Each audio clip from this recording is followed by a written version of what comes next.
বন্ধুরা, আজকে আমি আপনাদেরকে একটি ছোট গল্প শোনাবো, যেই গল্পের মাধ্যমে আপনারা বুদ্ধিদীপ্ত হবেন এবং বুঝতে পারবেন গোপন কথা প্রকাশ করা কত বড় অন্যায়। চলুন শুরু করা যাক গল্পটি। বাদশাহ ও তার চামচা। এক বাদশাহ সর্বদা নিচুমনা ও ভীরুদের সাথে বসবাস করত। তারাও তার চামচামি করে সব সময় তার আশেপাশে ঘুরঘুর করত। ওদের মধ্যে আবির নামে একজন একেবারে বাদশার মাথায় চড়ে বসেছিল। একদিন বাদশাহ নির্জনে ওকে বলল, আমি তোর কাছে একটি গোপন কথা বলছি, কিন্তু সাবধান, কেউ যেন জানতে না পারে। আবির গোপন কথা না বলার জন্য হাজার রকমের কিরা কসম কাটল। বাদশাহ খুশি হয়ে বলল, আমার ভাই আমাকে হত্যা করবে বলে আমাকে সন্দেহ হচ্ছে।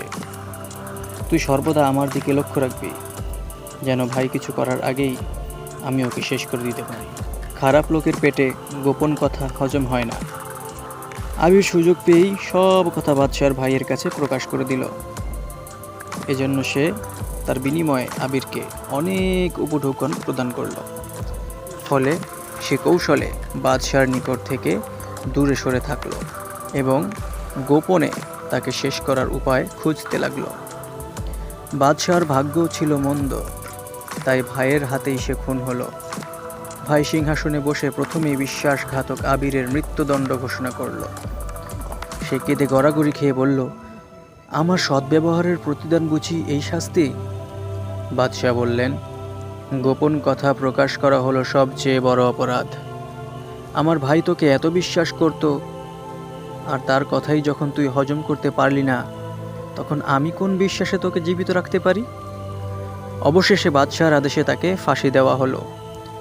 এই গল্প থেকে আমরা শিখতে পারি, কারো গোপন কথা প্রকাশ করা চরম অন্যায়, এর পরিণামও ভয়াবহ। ধন্যবাদ এতক্ষণ আমাদেরকে সময় দেওয়ার জন্য। দেখা হচ্ছে পরবর্তী ভিডিওতে।